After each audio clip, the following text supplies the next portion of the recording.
From the spreads to the lines, who's up, who's down. We're crunching the numbers, calling the plays, talking all sports in a big time way. Yeah, yeah. Spreadsheet Sports, let's ride. Welcome back to Spreadsheet Sports.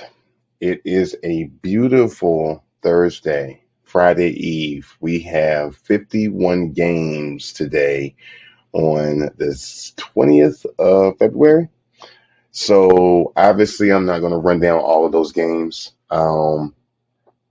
However, as we always start out, thank you guys for coming to the channel. And I hope that you find some value today. I've been working on a couple things and some different ways to look at these games, also some different visual aesthetics for you guys as well, because I know the concerns are about legibility of the data.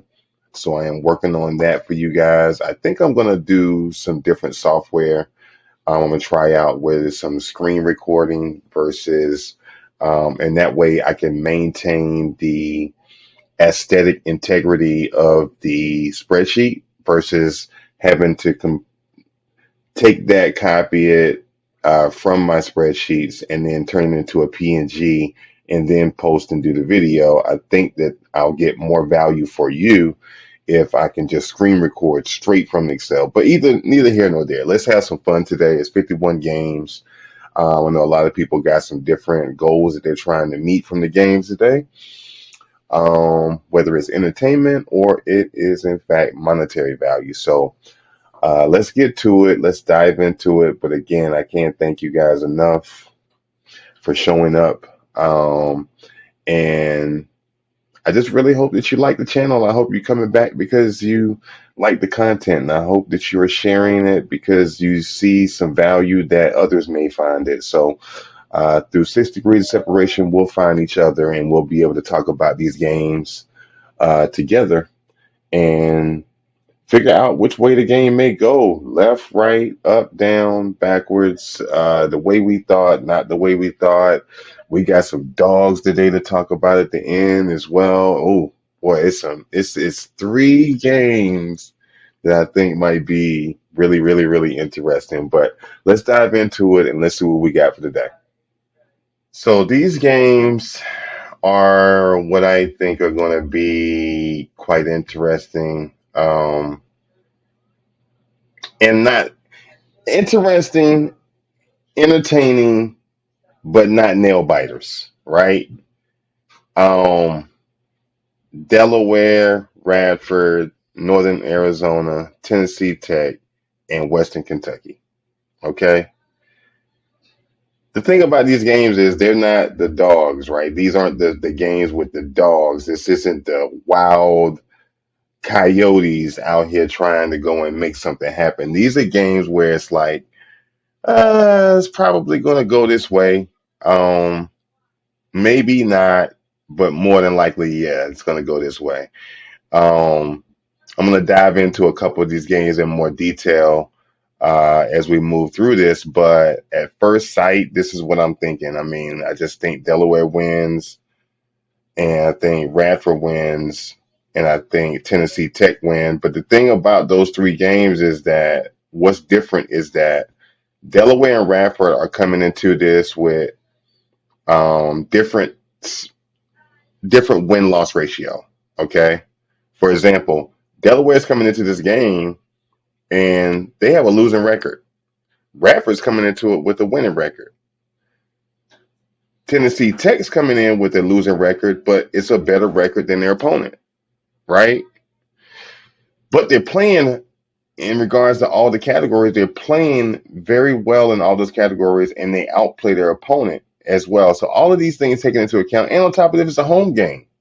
Like, it's rare. I won't say rare, but it's not common to lose at home, right? And if you look at all of the teams, it's only a small handful that lose at home for whatever reason, right? But we'll dive in a little bit more in detail on these. But these are the games I think are going to have the entertainment value of, if you're a fan, then and if this is your team, then you're pretty much in safe territory today, and you're probably going to get a W.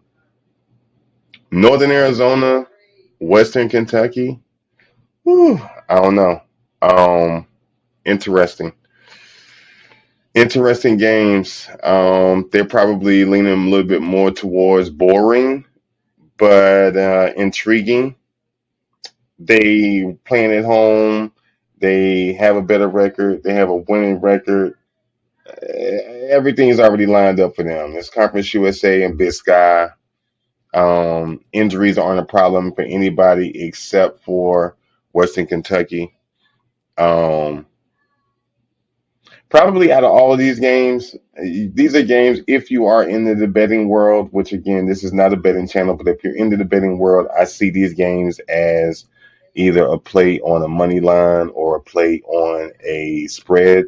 Obviously, if you are in the betting world, taking a bet for negative 170 is not the most sexy bet because you're not really going to make a lot of money, right? You would have to parlay that with something or round robin it with something if you want to try to at least make a couple of dollars off of it. Probably team points, maybe, along with the money line if you go that route, or just skip the money line and go to spread. Again, I'm not telling you what to do. We just all here looking at the marketplace and looking at the entertainment value of it all. But that's what I see on your plate in regards to options if you go that route. But let's dive in a little bit more on a couple more of these games. I want to see what it's going to look like after we pull the onion back. So the thing about the Drexel and the Delaware game is this. I just see the Delaware. Hear me out, right? I see Delaware is winning this game because of several things. Okay, what first screams out to me is the fact that they have um, the experience level. Like 69% of the roster are juniors or seniors. That's number one. Number two, win loss percentage at home, which is kind of scary. We're rolling the dice a little bit because they win 55% of their games at home.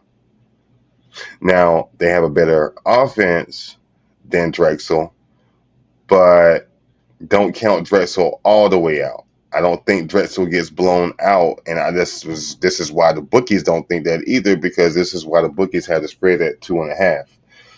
If they thought it was going to be a blowout, it would be 5, 6, 7, 10, 15 points on the spread. But the fact that it's close means that they also think this is going to be a tight game. That's where the entertainment value comes in, right? Drexel's coming in with a better record than Delaware, right? But that's not saying a lot either, right? But then at the same time, this is the CAA, and they got some pretty good talent in the CAA. But then even the math of it all just speaks back to Delaware. Um,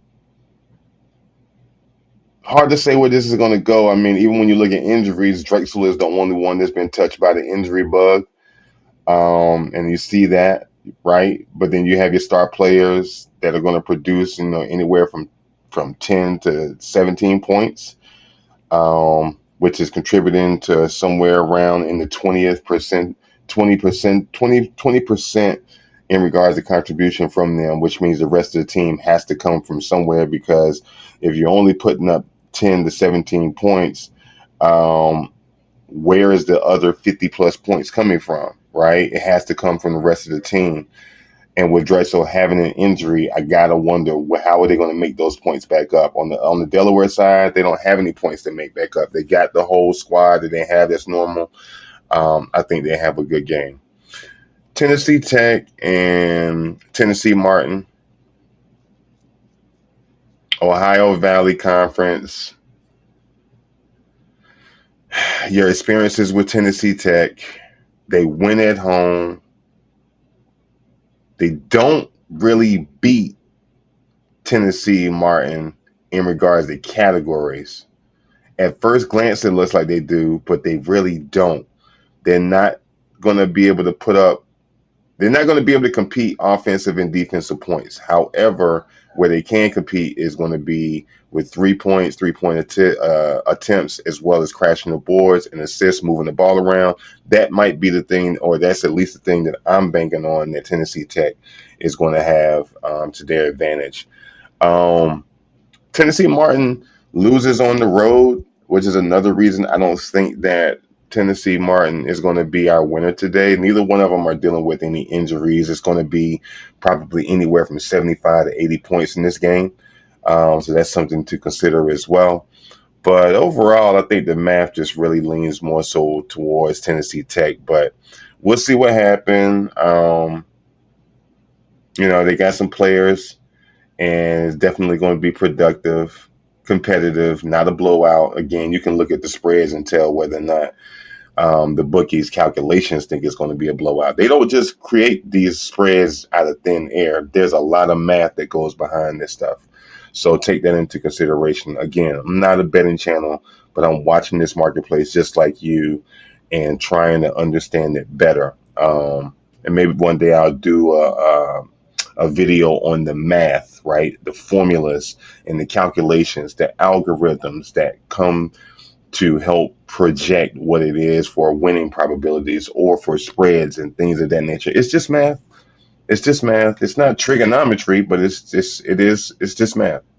But yeah, I think that's what we got for our regular games. We'll talk a little bit more about spreads as what that might look like for today. But let's dive into that next. So with the games that include spreads, if you guys are out here looking for a game for spreads, today might be your day. Out of 51 games, I found 6 games that I think the spread is going to be in their favor. Okay. Um, these are not dogs though. These are just like all the games where they're supposed to win, and I think not only do they win, but they also will cover the spread. Again, if you're new to the betting world, spread for the negative is going to be the team that's favored. And if it's positive, it is the underdog. Just remember that. It's just that simple. Negative, they're favored. Positive, underdog. Okay. So in this, these are all teams that are going to supposedly win. They should win.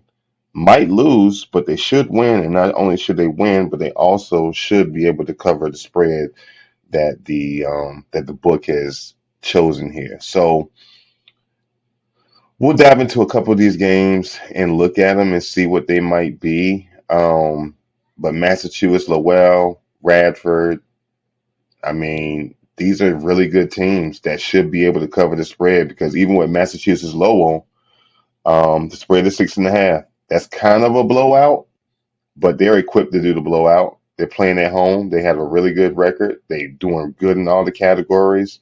Even the book thinks that they're really good. This is why the money line is at 260. But they're doing negative 105 for the spread, which means that they should be able to cover it, right? The only thing that I don't like about Massachusetts Lowell is that they're in this matchup. They do not outrank their competition in regards to their conference, not the overall NCAA. So I want to take that into consideration as well. But everything else lines up for them to go ahead and do very well with this game and get the spread.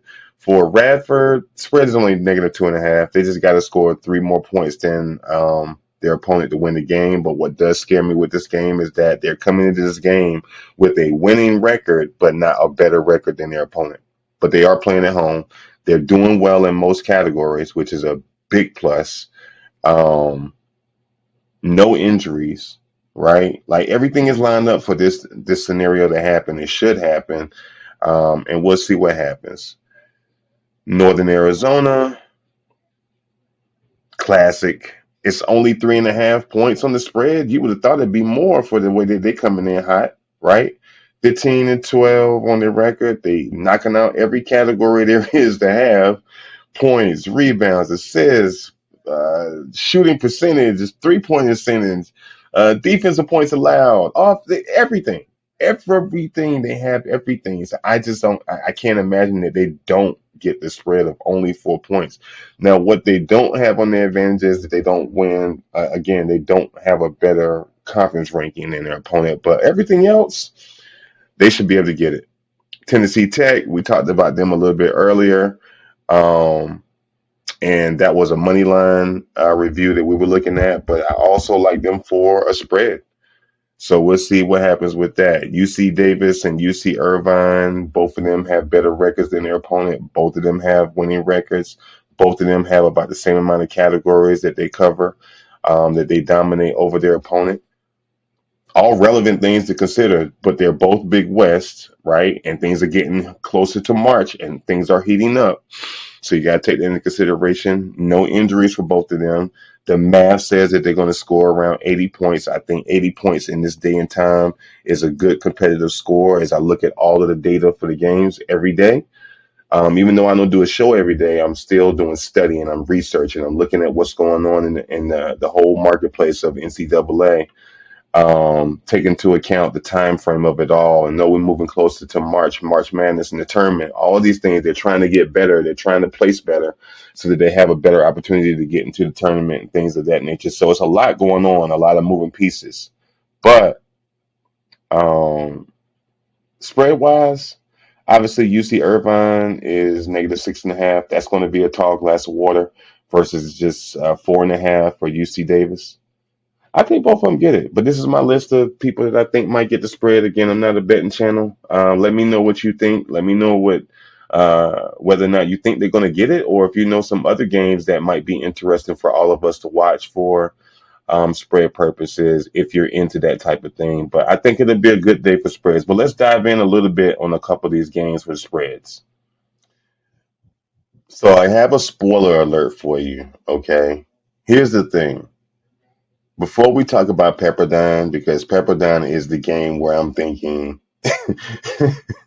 is going to be the upset. Well, not upset. Well, we'll get into Pepperdine in a minute. Let's deal first with UNC Asheville. Um, I like this game mainly because I'm from North Carolina, so shout out to UNC. Um, Let's see what Asheville is going to do. This is not UNC Chapel Hill, but let's see what Asheville is going to do. I think they're going to be competitive. I think Radford probably is going to be the team that wins. And I think that Radford also covers the spread. But here's the thing. Anything can happen, right? And this is the part where they say this is why they all have to play. Because numbers are numbers and performance is performance, right? Numbers only give us an insight of what the performance could, keyword is could look like. But I think it's going to be definitely an interesting game. Injuries aren't a factor in this game. Jordan Marsh and Jarvis Moss, these are like your shooters on both teams. They're both guards, but Marsh looks like he's going to be able to produce more than Jarvis Moss, but um, I don't know. I mean, I think that one piece right there, they have a better producer. If Jarvis doesn't at least get his 14, which is only accounting for 17 points, so that means that they're moving the ball around and evenly distributing it. It looks like Jordan Marsh is the ball. He's like the breadwinner for UNC Asheville, which could be a problem because if they double him, then what are they going to do with the other players unless they crashing the boards, moving the ball around to keep it out of his hand? A couple other schemes. Maybe the other team is going to run a full court press, like Radford might do a full court press. I'll do a little bit more details on the defense just to see how they are going to possibly attack them. But a lot of things could go, like a lot of things could happen, right? But even starting at the very beginning of it all, like if you notice, you'll always see, I always start with what's the class like? What's the experience like? They got 71% of their team are upperclassmen, right? 57% are seniors. That's huge. That means that they already have a system that they have worked on together as a team collectively. They have a nice cohesiveness to themselves. Even if they got a couple trades here and there, not trades, but transfers, right, in the world of college sports. But even if they got a couple transfers, okay, fine, but they still have 57% of their team are seniors. Man, they're on autopilot, right? And they got some young bucks that's coming up, that 14% of the juniors. I just like them from the experience aspect of it. Obviously, UNC Asheville, they don't have as much experience. But then you go and you look at the record on the road versus home. 73% plus percent for Radford of winning at home against a team that wins only half of their games on the road. I'm sorry, Asheville. I just don't see it for you. I really don't. Between experience and your record on the road, that alone is screaming that you're going to lose. I don't know if you get blown out, but I definitely know you lose, or I think you lose. There's a high probability that you lose, and I don't see you covering the spread. But I do see Radford not only winning, but at least getting 3 points. If they win, I think they might win by 5 to 7 points, maybe even 10 points. But three is a good spread if you're into that as well. Now let's move on to this other game. Now I put that on here, but here's the thing. I probably should have put Pepperdine in with the dogs, but I didn't classify them as a dog on purpose. And the reason is that Pepperdine is they're gonna lose. Okay? Let's just put that out there on the table first. Pepperdine's gonna lose. However, I think that they will cover the positive spread. Okay. And again, for those that don't understand what I'm talking about, you're new to the channel, you're new to sports, you're new to sports, the sports marketplace of betting. Like, again, I'm not telling you what to bet. We're just talking about what the market has. We're talking about entertainment value. I'm sharing with you a good way to think. Not the only way to think, it's just one of the many ways to think about games when you're evaluating them. You may have a better way than me. I'm so great with that. Please tell me how you look at the games because I would love to learn from you and I can see it a different way and then I can leverage that. Please do. But as for how I look at it, Pepperdine does horrible at home when it comes to winning. Okay? They do have more upperclassmen, and that's the only reason that I think that they can at least keep this competitive. And I think they lose by maybe 4 to 5 points instead of the 7. All you got to do is just hope that they don't get beat by 7 or more. I think that they can keep it competitive and lose by 5. If they lose by 5, then if you're into betting, then that's a winner chicken dinner. If you're into that, if you're into entertainment value, that's that. This game is that too, because literally it's going to be a back and forth.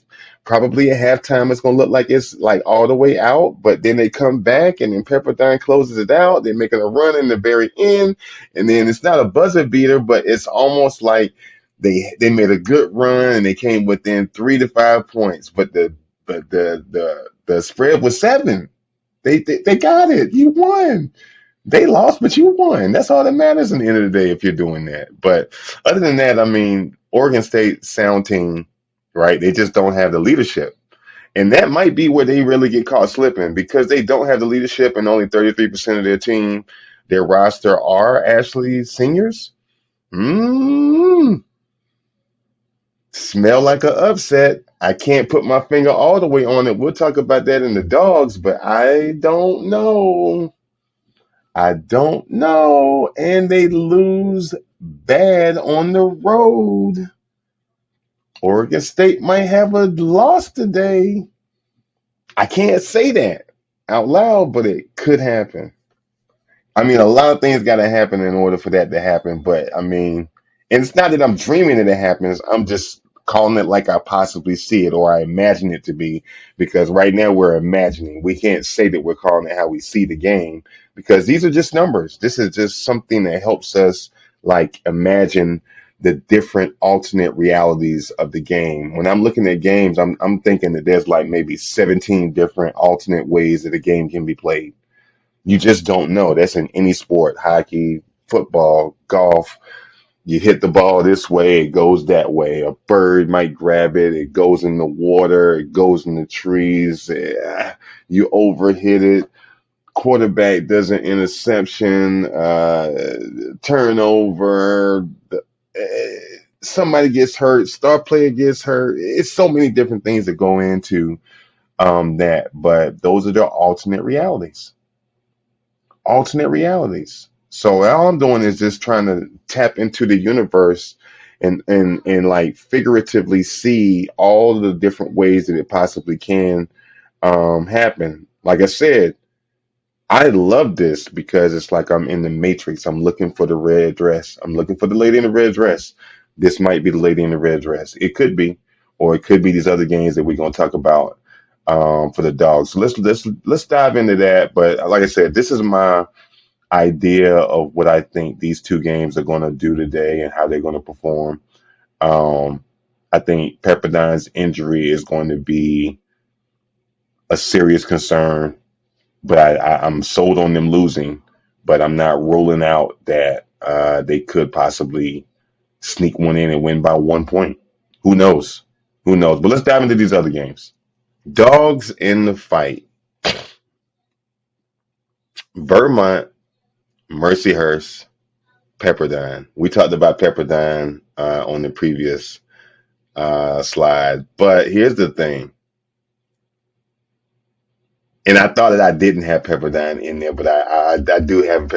Okay, so last night when I was putting the show together, I put Pepperdine in as one of the dogs. It had to be because I don't know. We're gonna see today. I could be all the way wrong. I'm okay with being wrong. In the world of sports betting, everybody is right and everybody is wrong. I don't know which one I am this time, but Vermont, Mercyhurst. Let's look at it because I'm telling you, this might be the game that's gonna like really like you'll be like, "Ooh, I didn't know this was coming on." So this might be the game that you're looking for entertainment value because we just don't know. So let's dive into it. I had text my one of my homeboys last night, and I was like, "Man, look at this Mercyhurst game because I don't know what's gonna happen with this game. I don't." You think that it's gonna be fairly right, but Mercyhurst could they could pull this off, man. They could. I'm not saying that they will. Um, Here's the thing. Let's start at the beginning, right? Let's just start at the beginning. Let's just hear me out. Let's start at the beginning. How do they perform at home? They win 75% of their games at home. Okay. Check one. Let's check that box. Where are they at with their leadership? It says 100 here, but there's something wrong with my formula in the system, and they have more so like 60+% that are seniors. Okay, so that box is checked. All right, they have a decent defense. If anything, it's a much better defense than Fairleigh, and much better than Fairleigh's offense. Okay, that means that they could stop them, or slow down Fairleigh. Okay. But then everything else is dominated by Fairleigh, which leads you to be like, oh, yeah, but Fairleigh will pick up the slack on other areas, not so fast because there's some areas where they might not do as well. Okay. No injuries for either team. So that's not going to hold you back, right? Terrence Brown is the guard, and what's this? Shamar Mays is the other guard.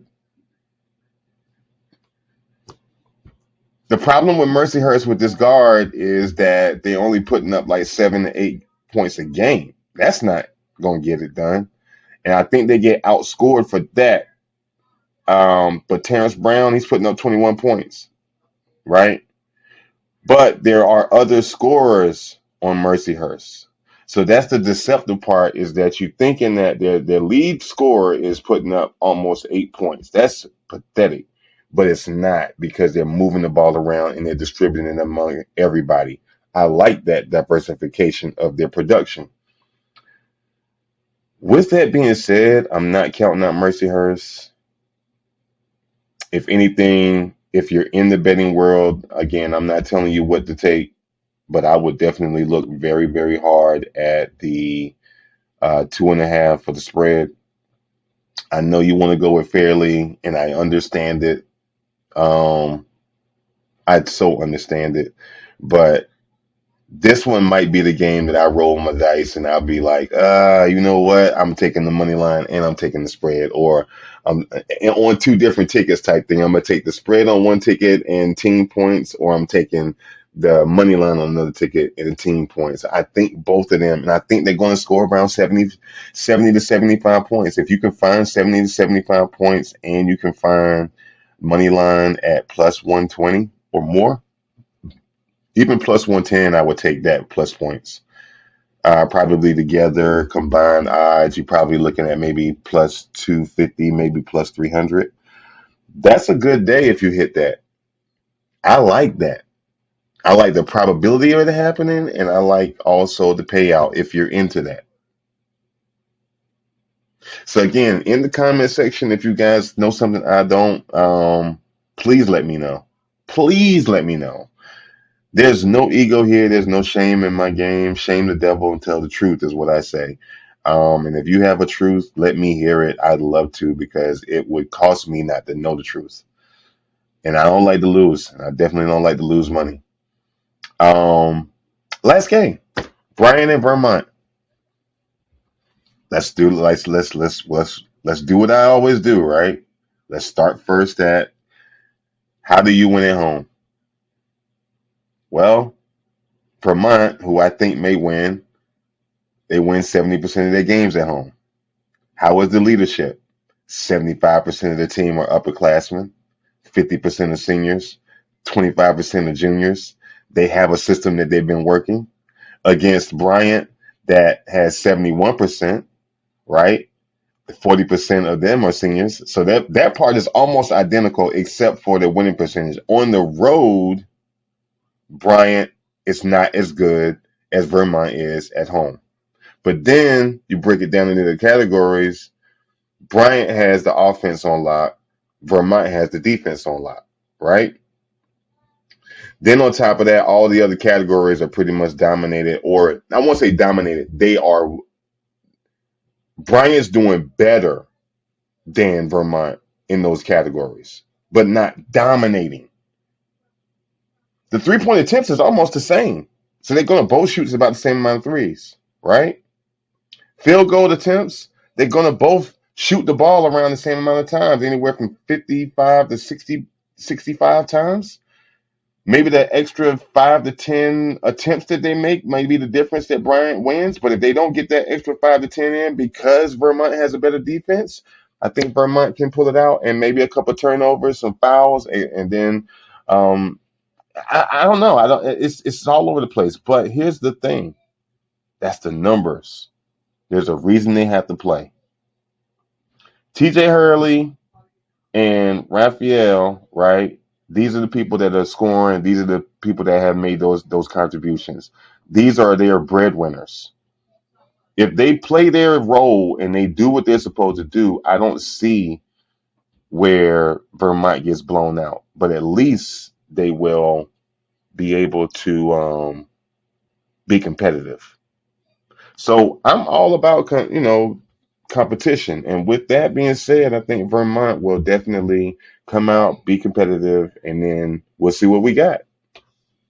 But I hope you guys enjoy these games. I mean, I think I will because it's about time for to find something on the TV on the channel or listen to it on the radio and see what we got. So that is our slate for today. 51 games on the table. I hope you guys enjoy.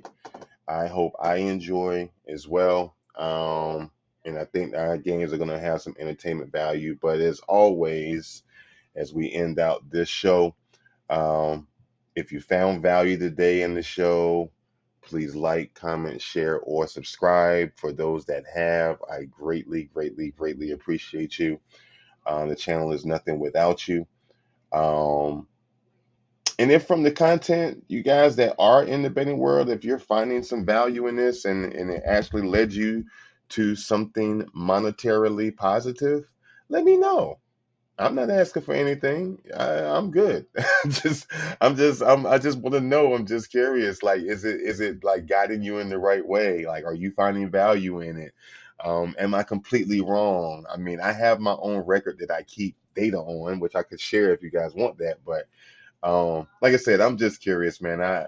I love to see everybody do well. And I don't like to be a gatekeeper and keep information. That's why I try to give you all of this data.